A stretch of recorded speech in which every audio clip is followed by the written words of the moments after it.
उत्सव संदर्भं अमूल्य संदेश प्रस्तुत करे।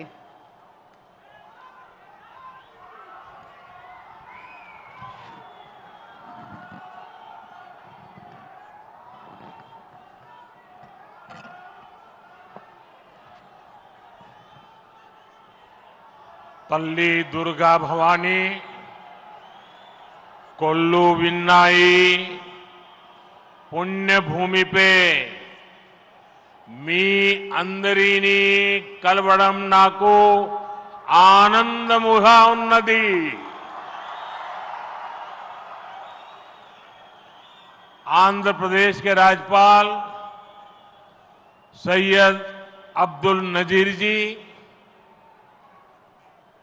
मुख्यमंत्री मेरे मित्र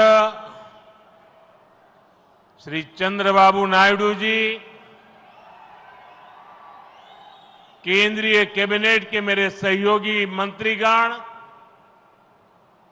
डिप्टी सीएम ऊर्जावान पवन कल्याण जी, राज्य सरकार के मंत्रीगण, सभी सांसद और विधायकगण और आंध्र प्रदेश के मेरे प्यारे भाइयों और बहनों, आंध्र प्रदेश गवर्नर सैयद अब्दुल नजीर गारू, मुख्यमंत्री ना मित्रुलु चंद्रबाबु नायडू गारू, केंद्र मंत्रिवर्गंलो ना सहचर मंत्रुलु, डिप्यूटी मुख्यमंत्री शक्तिवंतुडु पवन कल्याण गारू, राष्ट्र मंत्रुलु, ఎంపీలు, ఎమ్మెల్యేలు మరియు ఆంధ్రప్రదేశ్ రాష్ట్రానికి చెందిన నా ప్రియమైన సోదర సోదరీమణులారా, आज जब मैं इस अमरावती की पुण्य भूमि पर खड़ा हूं तो मुझे केवल एक शहर नहीं दिख रहा, मुझे एक सपना सच होते दिख रहा है। एक नया अमरावती, एक नया आंध्र। अमरावती वो धरती है जहां परंपरा और प्रगति दोनों साथ चलते हैं, जहां बौद्ध विरासत की शांति भी है और विकसित भारत के निर्माण की ऊर्जा भी है।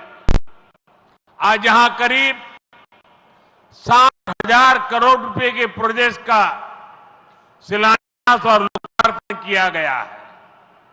ये प्रोजेक्ट सिर्फ कंक्रीट का निर्माण नहीं है, ये आंध्र प्रदेश के आकांक्षाओं की, विकसित भारत की उम्मीदों की मजबूत नींव भी है। मैं भगवान वीरभद्र, भगवान अमरलिंगेश्वर और तिरुपति बालाजी के चरणों में प्रणाम करते हुए आंध्र प्रदेश की सम्मानित जनता को बहुत बहुत बधाई देता हूं। मुख्यमंत्री चंद्रबाबू नायडू गारू और पवन कल्याण जी को भी मैं बहुत बहुत शुभकामनाएं देता हूं। అమరావతి అనే పుణ్యభూమిపై ఈ రోజు నేను నిలబడి ఉన్నప్పుడు నాకు కనిపిస్తున్నది ఒక నగరం మాత్రమే కాదు, నాకు ఒక కల నిజమవుతుంది అన్న భావన కలుగుతుంది। ఒక కొత్త అమరావతి, ఒక కొత్త ఆంధ్రప్రదేశ్। అమరావతి అంటే సాంప్రదాయం మరియు పురోగతి కలిసి నడిచే భూమి। ఇక్కడ బౌద్ధ వారసత్వం యొక్క శాంతి ఉంది, అలాగే వికసిత భారతదేశాన్ని నిర్మించుకోగలిగిన శక్తి కూడా ఉంది। ఇవాళ సుమారు 60,000 కోట్ల రూపాయలు విలువైన ప్రాజెక్టులకి శంకుస్థాపనలు మరియు ప్రారంభోత్సవ కార్యక్రమాలు చేస్తున్నాం। ఇవి కేవలం కాంక్రీట్ నిర్మాణాలు మాత్రమే కావు, ఇవి ఆంధ్రప్రదేశ్ ఆశలకు మరియు వికసిత భారతదేశ ఆశయాలకు ఒక బలమైన పునాది వేయబోతుంది। నేను వీరభద్ర స్వామికి, అమరలింగేశ్వర స్వామికి మరియు తిరుపతి వెంకన్న స్వామికి వారి పాదాలకి నమస్కరిస్తూ ఆంధ్రప్రదేశ్ ప్రజలకు హృదయపూర్వక శుభాకాంక్షలు తెలియజేసుకుంటున్నాను।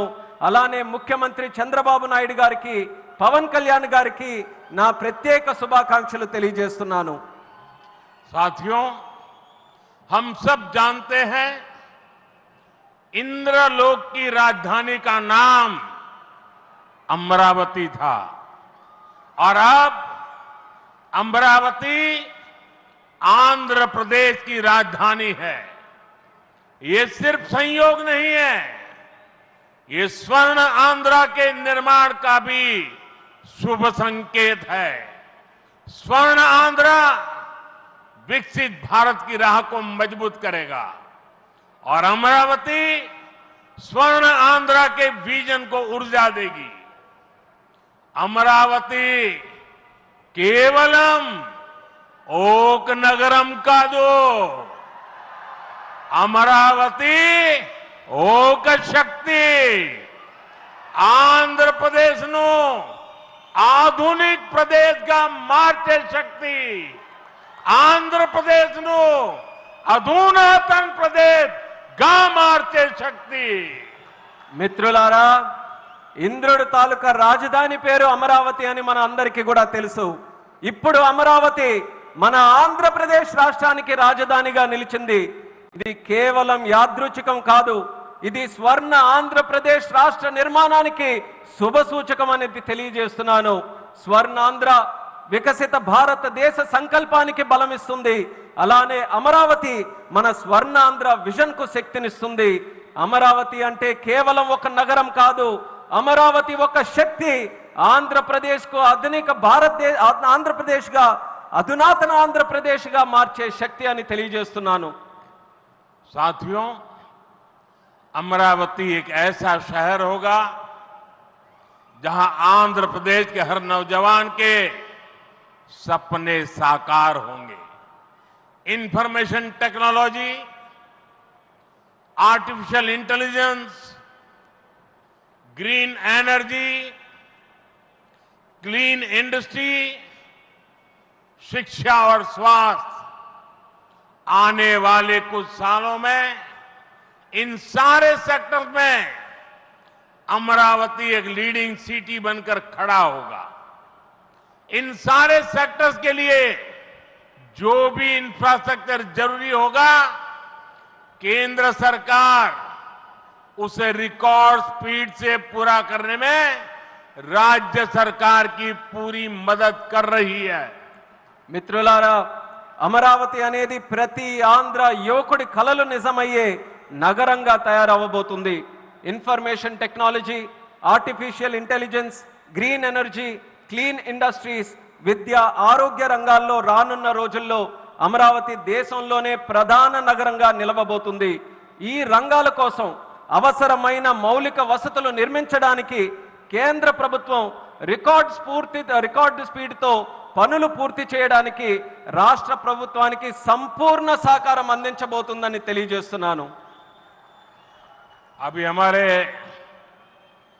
चंद्रबाबू जी टेक्नोलॉजी को लेकर के मेरी भारी तारीफ कर रहे थे, लेकिन मैं आज एक रहस्य बता देता हूं। जब मैं गुजरात में नया मुख्यमंत्री बना तो मैं बाबू हैदराबाद में बैठ करके किस किस प्रकार के इनिशिएटिव ले रहे हैं उसका बड़ा बारीकी से अध्ययन करता था और मैं उसमें से बहुत कुछ सीखता था और उसे आज मुझे लागू करने का अवसर मिला है। मैं लागू कर रहा हूं। ఇప్పుడు చంద్రబాబు గారు మీ అందరి ముందు నాకు టెక్నాలజీ నాతో మొదలైందన్నట్టుగా ప్రశంసిస్తున్నారు, కానీ నేను మీ అందరికీ కూడా ఒక రహస్యం చెప్తాను। నేను సరికొత్తగా ముఖ్యమంత్రి అయినటువంటి రోజుల్లో గుజరాత్లో ఉన్నప్పుడు అప్పుడు చంద్రబాబు నాయుడు గారు ఆంధ్రప్రదేశ్లో హైదరాబాద్లో ఐటీని ఏ రకంగా డెవలప్ చేస్తున్నారో నేను క్లోజ్గా అబ్జర్వ్ చేసి అధికారులను కూడా పెట్టి అబ్జర్వ్ చేయించి ఆ రోజు నేను చాలా దగ్గరగా తెలుసుకున్నటువంటి విషయాలు మళ్ళీ తిరిగి ఈ రోజు ఆంధ్రప్రదేశ్కి వచ్చి మళ్ళీ మీ అందరి ముందు ఈ రోజు నేను చేయగలుగుతున్నానన్నది తెలియజేస్తున్నాను। और मैं अपने अनुभव से कहता हूं, फ्यूचर टेक्नोलॉजी हो, बहुत बड़े स्केल पर काम करना हो और जल्दी से इसे जमीन पर उतारना हो तो वो काम चंद्रबाबू उत्तम से उत्तम तरीके से कर सकते हैं। అలాగే నా అనుభవంతో చెప్తున్నాను, పెద్ద స్కేల్లో ప్రాజెక్టులు చేయాలన్నా తొందరగా అవి పూర్తి చేయాలన్నా, మంచి క్వాలిటీతో అవన్నీ కూడా పూర్తి చేయాలన్నా దేశంలో చంద్రబాబు నాయుడు గారి కంటే దాంట్లో మిన్న మరెవ్వరూ కూడా లేరు అనేది ఈ సభాముఖంగా తెలియజేస్తున్నాను. साथियों, 2015 में मुझे प्रजा राजधानी का शिलान्यास करने का अवसर मिला था। बीते सालों में केंद्र सरकार ने हर प्रकार से अमरावती के लिए मदद दी है। यहां बेसिक इंफ्रास्ट्रक्चर के निर्माण के लिए सभी कदम उठाए गए हैं। अब चंद्रबाबू गारू के नेतृत्व में राज्य सरकार बनने के बाद सारे ग्रह जो लगे थे अब हट गए हैं।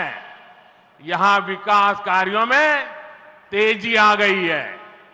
हाई कोर्ट, विधानसभा, सेक्रेटेरिएट, राजभवन, ऐसी कई जरूरी बिल्डिंग बनाने के कामों को भी प्राथमिकता दी जा रही है।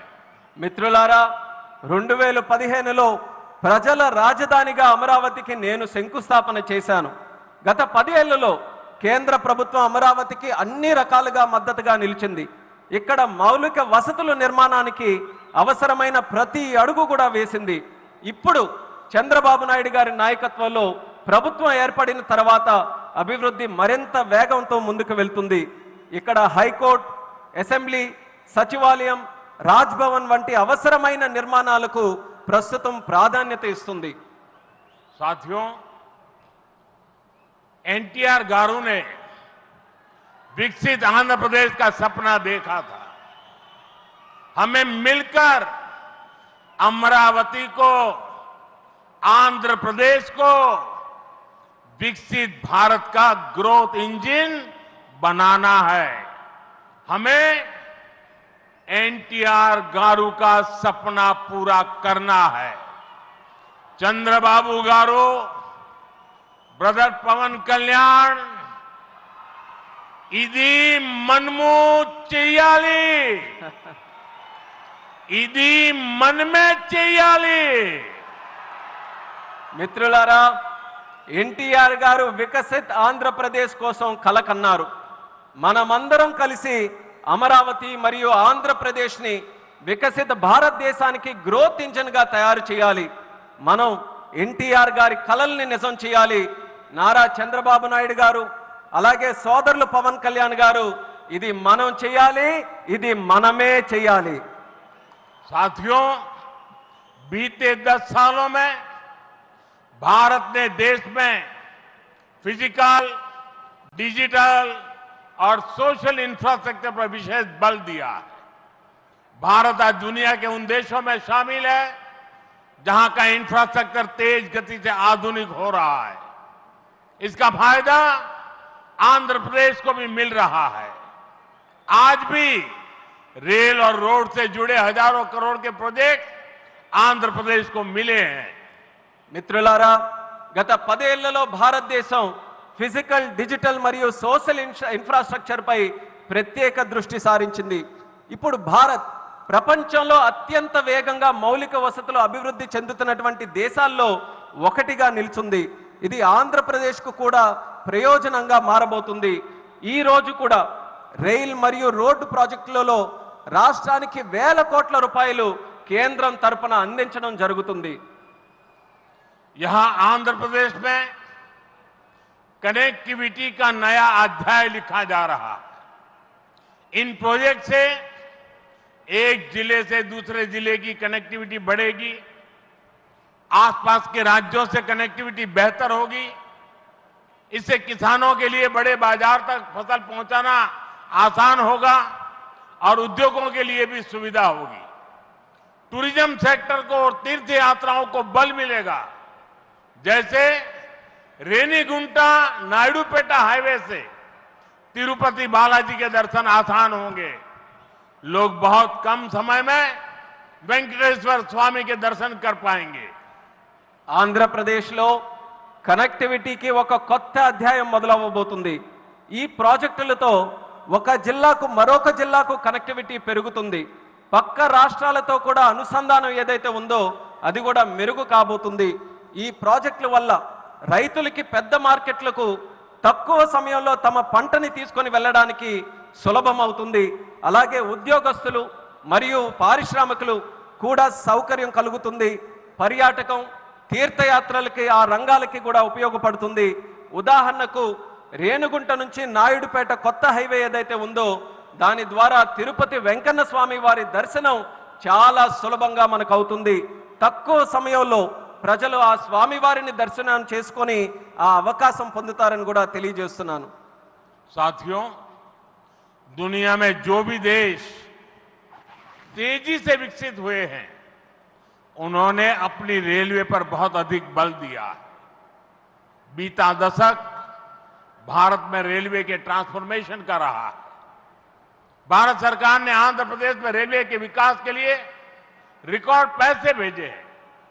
वर्ष 2009 से 2014 तक आंध्र प्रदेश और तेलंगाना के लिए रेलवे का कुल बजट 900 करोड़ रुपए से भी कम था, जबकि आज सिर्फ आंध्र का ही रेल बजट 9000 करोड़ रुपए से ज्यादा का है, यानी करीब 10 गुना से ज्यादा की बढ़ोतरी हुई है। మిత్రులారా, ప్రపంచంలో వేగంగా అభివృద్ధి చెందిన దేశాలు ఏవైతే ఉన్నాయో అవన్నీ కూడా తమ రైల్వే మీద చాలా ప్రాముఖ్యత సారించారు. గత దశాబ్దంలో భారతదేశంలో కూడా రైల్వే మీద ఎక్కువగా పరివర్తన జరిగింది. కేంద్ర ప్రభుత్వం ఆంధ్రప్రదేశ్ రైల్వే అభివృద్ధికి కూడా రికార్డు స్థాయిలో నిధులు మంజూరు చేయడం జరిగింది. 2009 నుంచి 14 వరకు ఆంధ్రప్రదేశ్ మరియు తెలంగాణ కలిసి ఉన్నప్పుడు రాష్ట్రం తాలూకా బడ్జెట్ కేవలం 900 కోట్లు కూడా ఉండేది కాదు. కానీ ఇప్పుడు కేవలం ఆంధ్రప్రదేశ్కు మాత్రమే రైల్వే బడ్జెట్ 9000 కోట్ల దాటి ఈరోజు అందిస్తున్నాం. అంటే ముందు కంటే 10 రెట్లు ఎక్కువ బడ్జెట్ అభివృద్ధి జరుగుతుందని తెలియజేస్తున్నాను. साथियों, रेलवे के बढ़े हुए बजट से आंध्र प्रदेश में रेलवे का 100% इलेक्ट्रिफिकेशन हो चुका है। यहां 8 जोड़ी आधुनिक वंदे भारत ट्रेनें चल रही है। साथ ही आधुनिक सुविधाओं वाली अमृत भारत ट्रेन भी आंध्र प्रदेश से होकर गुजरती है। बीते 10 साल में आंध्र प्रदेश में 750 से अधिक रेल फ्लाईओवर और अंडरपास बनाए गए हैं। इसके अलावा आंध्र प्रदेश के 70 से ज्यादा रेलवे स्टेशनों को अमृत भारत स्टेशन योजना के तहत विकसित किया जा रहा है। మిత్రులారా, ఈ పెంచిన రైల్వే బడ్జెట్ వల్ల ఆంధ్రప్రదేశ్లో 100% ఎలక్ట్రిఫికేషన్ మనం పూర్తి చేసుకున్నాం. ఇక్కడ 8 సరికొత్త వందే భారత్ ట్రైన్లు ప్రారంభమయ్యాయి. దానితో పాటు ఆధునిక వసతులతో కలిగి ఉన్న అమృత్ భారత్ రైళ్లు కూడా ఆంధ్రప్రదేశ్ నుంచి వెళ్తుంది. గత 10 ఏళ్లలో 750 కంటే ఫ్లైఓవర్ బ్రిడ్జ్లు కానీ అండర్ పాసేజీలు కానీ రైల్వేస్లో నిర్మించబడింది. అంతేకాకుండా 70కి పైగా రైల్వే స్టేషన్లు మన ఆంధ్రప్రదేశ్ రాష్ట్రంలో అమృత్ భారత్ స్టేషన్ పథకం కింద అభివృద్ధి కూడా చేస్తున్నామని తెలియజేస్తున్నాను. साथियों, इंफ्रास्ट्रक्चर के लिए जब इतने सारे काम होते हैं तो उसका बहुत मल्टीप्लायर इफेक्ट होता है। इंफ्रास्ट्रक्चर के निर्माण में जो रॉ मटेरियल लगता है उसे मैन्युफैक्चरिंग इंडस्ट्री को बल मिलता है। सीमेंट का काम हो, स्टील का काम हो, ट्रांसपोर्टेशन का काम हो, ऐसे हर सेक्टर को इससे फायदा होता है।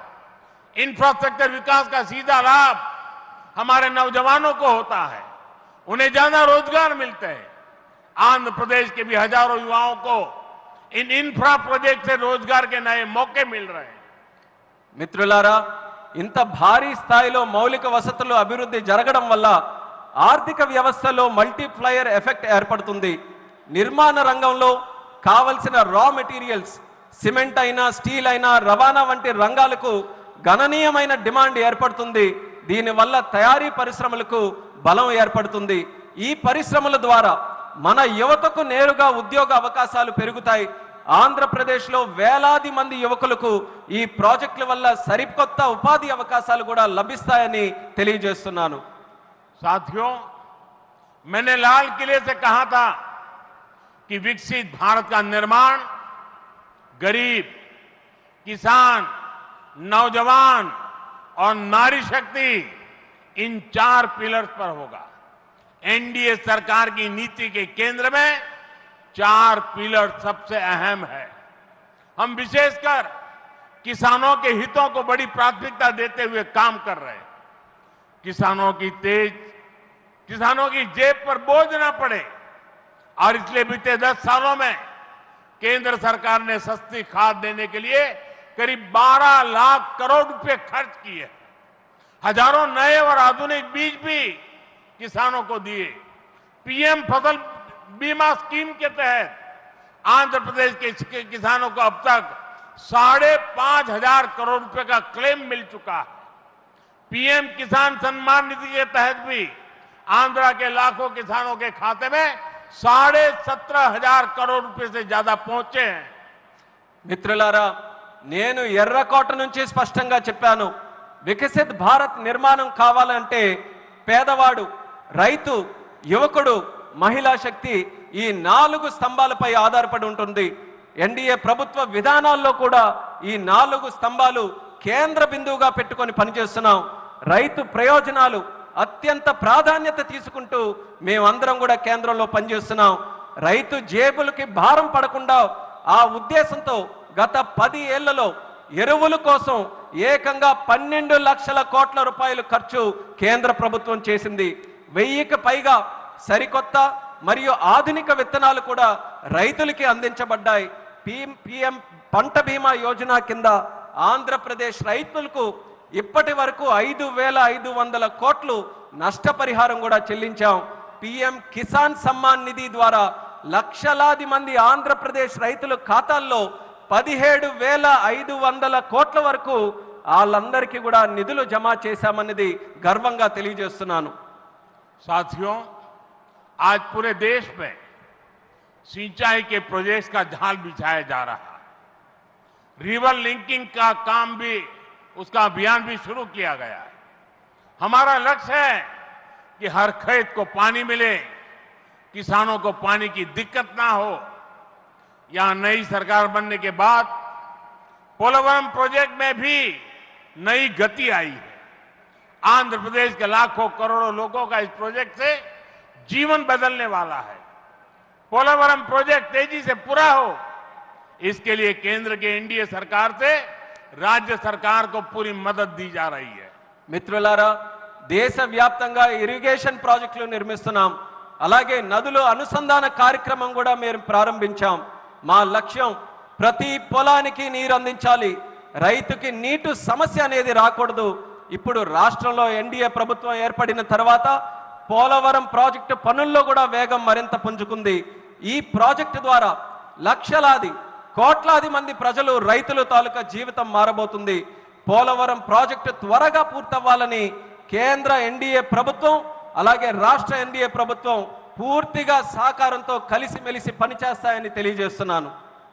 साथियों, आंध्र की धरती ने दशकों से भारत को स्पेस पावर बनाने में बहुत बड़ी भूमिका निभाई है. श्रीहरिकोटा से जब जब कोई मिशन लॉन्च होता है तो कोटि कोटि भारतीयों को गर्व से भर देता है. करोड़ों भारतीय नौजवानों को यह क्षेत्र स्पेस के प्रति आकर्षित करता रहा है. अब आज देश को, हमारे डिफेंस सेक्टर को मजबूत करने वाला नया संस्थान भी मिला है. कुछ देर पहले हमने डीआरडीओ की नई मिसाइल टेस्टिंग रेंज की आधारशिला रखी है. नागया लंका में बनने जा रही नवदुर्गा टेस्टिंग रेंज मां दुर्गा की तरह देश की डिफेंस पावर को शक्ति देगी. मैं इसके लिए भी देश के वैज्ञानिकों को, आंध्र प्रदेश के लोगों को बधाई देता हूं. మిత్రులారా, మన ఆంధ్ర భూమి దశాబ్దాలుగా భారతదేశానికి అంతరిక్ష శక్తి అవతరించడంలో ప్రధాన పాత్ర పోషిస్తుంది. శ్రీహరికోట నుంచి లాంచ్ అయ్యే ప్రతి రాకెట్ ప్రయోగం కోట్లాది మంది భారతీయుల్ని గర్వపడేలా చేస్తుంది. అలాగే కోట్లాది మంది భారతదేశ యువకులను ఈ అంతరిక్ష రంగం ఇప్పుడు ఆకర్షిస్తుంది. ఇప్పుడు దేశ రక్షణను బలోపేతం చేసే ఒక కొత్త సంస్థను కూడా మనం ప్రారంభిస్తున్నాం. కొద్దిసేపటి క్రితం డిఆర్డిఓ నవదుర్గ మిసైల్ లాంచింగ్ రేంజ్కి శంకుస్థాపన చేశాం. నాగాయలంకలో నిర్మించబోయే ఈ కేంద్రం మన కనకదుర్గమ్మల దేశ రక్షణకు శక్తిని నిరంతరం కూడా ఇస్తుంది. ఇందుకు శాస్త్రవేత్తలకు ఆంధ్ర రాష్ట్ర ప్రజలకు హృదయపూర్వకమైనటువంటి అభినందనలు నేను తెలియజేస్తున్నాను. साथियों, आज भारत की ताकत सिर्फ हमारे हथियार ही नहीं है, बल्कि हमारी एकता भी है। एकता का यही भाव हमारे एकता मॉल्स में मजबूत होता है। देश के अनेकों शहरों में एकता मॉल्स बनाए जा रहे हैं। मुझे खुशी है कि अब विशाखापट्टनम में भी एकता मॉल बनेगा। इस एकता मॉल में देश भर के कारीगरों, हस्तशिल्पियों के बड़े प्रोडक्ट एक ही छत के नीचे मिलेंगे। ये भारत की डायवर्सिटी से सबको जोड़ेगा।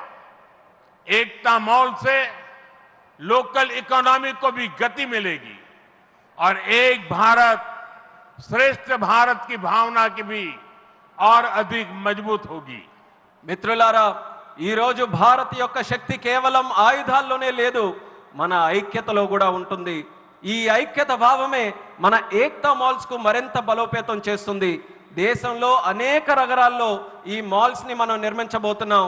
ఇప్పుడు విశాఖపట్నంలో కూడా ఒక ఏక్తా మాల్ నిర్మించడం కోసం మనం ఈ రోజు శంకుస్థాపన చేశాం. దానికి నాకెంతో ఆనందంగా ఉంది. ఇక్కడ దేశవ్యాప్తంగా ఉన్న హస్త కళాకారులు వాళ్ళ ఉత్పత్తులు ఒకే చోట అందుబాటులో మనకు ఉంటాయి. ఈ మాల్ భారత వైవిధ్యాన్ని అనుసంధానిస్తుంది. లోకల్ ఎకానమీకి కూడా ప్రోత్సాహం ఇచ్చేలా ఈ మాల్ నడుస్తుంది. అలాగే ఏక్ భారత్ శ్రేష్ఠ భారత్ అనే భావనను మరింత బలోపేతం చేస్తుందని తెలియజేస్తున్నాను. साथियों, अभी हमने चंद्रबाबू जी को सुना. उन्होंने 21 जून अंतर्राष्ट्रीय योगा दिवस की चर्चा की. मैं चंद्रबाबू का, आंध्र की सरकार का और आंध्र के लोगों का आभारी हूं कि आपने अंतर्राष्ट्रीय योग दिवस के लिए देश का प्रमुख कार्यक्रम आंध्र में करने के लिए निमंत्रण दिया. मैं इसके लिए आपका आभार व्यक्त करता हूं और जैसा आपने कहा है, मैं स्वयं भी 21 जून को आंध्र के लोगों के साथ योग करूंगा और दुनिया का एक कार्यक्रम यहां पर होगा. इस कार्यक्रम का महत्व इसलिए भी है कि अंतर्राष्ट्रीय योग दिवस का 10 साल की यात्रा का ये 10वीं साल का महत्वपूर्ण पड़ाव है. पूरे विश्व में योग के प्रति एक आकर्षण है. इस बार पूरी दुनिया 21 जून को आंध्र की तरफ देखेगी और मैं चाहूंगा कि आने वाले 50 दिन पूरे आंध्र में योग को लेकर के एक जबरदस्त वातावरण बने, स्पर्धाएं हो और वर्ल्ड रिकॉर्ड करने का काम आंध्र प्रदेश करके पूरी दुनिया को चकित कर दे. और मैं मानता हूं चंद्रबाबू जी के नेतृत्व में ये होके रहेगा. మిత్రులారా, ఇప్పుడే మనం చంద్రబాబు నాయుడు గారిని విన్నాం. అంతర్రాష్ట్రీయ యోగా దినం జూన్ 21న మనం చేసుకోబోతున్నాం. దానికి చంద్రబాబు నాయుడు గారికి, ఏపీ గవర్నమెంట్కి, అలాగే రాష్ట్ర ప్రజలకి అందరికీ కూడా నేను ధన్యవాదాలు తెలియజేసుకుంటున్నాను నన్ను ఆ రోజు ఇక్కడ ఆహ్వానించినందుకు. ఆ రోజు తాలూకా ప్రత్యేకత ఏంటంటే, మనం జూన్ 21 యోగా దినం, ప్రపంచ యోగా దినం ప్రకటించి 10 సంవత్సరాలు కాబోతుంది. ఆ రోజు కేవలం ఆంధ్రాలో యోగా ప్రచారం చేయడమే కాదు, ప్రపంచం మొత్తం ఉన్నటువంటి ప్రజలందరూ కూడా ఆంధ్రప్రదేశ్ రాష్ట్రం వైపు చూసేలా మనం అందరం కూడా చేయాలి. అది చేయాలనంటే ఈ ఉన్నటువంటి 50 రోజులు ఏదైతే ఉందో, ప్రతి ఊరిలో, ప్రతి గ్రామంలో, ప్రతి వీధిలో కూడా, ప్రతి ఇంటిలో కూడా యోగాని మరింత ప్రాముఖ్యత తీసుకొని వచ్చే విధంగా కార్యక్రమాలు చేస్తూ వరల్డ్ రికార్డు సాధించే విధంగా ఈ 50 రోజులు కూడా మనం అందరం వినియోగించుకోవాలి. నాకు నమ్మకం ఉంది, చంద్రబాబు నాయుడు గారి తాలూకా నాయకత్వంలో అది ఖచ్చితంగా మనం సాధించగలగాం. అది మీరందరి తాలూకా సమక్షంలో విశాఖపట్నంలో ఏర్పాటు చేయబోయే యోగా కార్యక్రమంలో మీ అందరి ఆహ్వానం మేరకు నేను ఖచ్చితంగా వస్తాను. ఆ రోజు మనం అందరం కూడా కలిసి యోగా చేద్దాం. ఆ రోజు ప్రపంచం తాలూకా దృష్టి యోగా వైపు అలాగే భారతదేశం వైపు కూడా మళ్ళిద్దామని ఈ సభాముఖంగా తెలియజేసుకుంటున్నాను. साथियों, आंध्र प्रदेश में ना तो सपने देखने वालों की कमी है और न ही सपनों को साकार करने वाले कम है। मैं विश्वास के साथ कह सकता हूं, आज आंध्र प्रदेश सही राह पर चल रहा है। आंध्र ने सही स्पीड पकड़ ली है।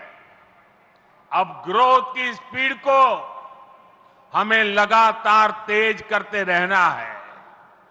और मैं कह सकता हूं, जैसा बाबू ने 3 साल में अमरावती के निर्माण का जो सपना देखा है, इसका मतलब ये 3 साल की सिर्फ अमरावती की गतिविधि आंध्र प्रदेश के जीडीपी को कहां से कहां पहुंचा देगी, ये मैं साफ देख रहा हूं।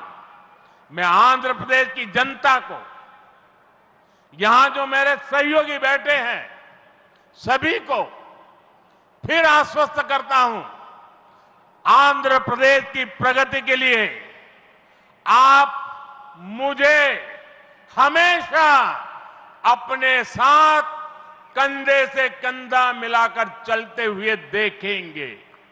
एक बार फिर आप सभी को बहुत बहुत शुभकामनाएं। मी अंदरी आशीर्वाद मुतो ఈ కుటుంబీ ఆంధ్రప్రదేశ్ అభివృద్ధికి కట్టుబడి ఉన్నది. ధన్యవాద్.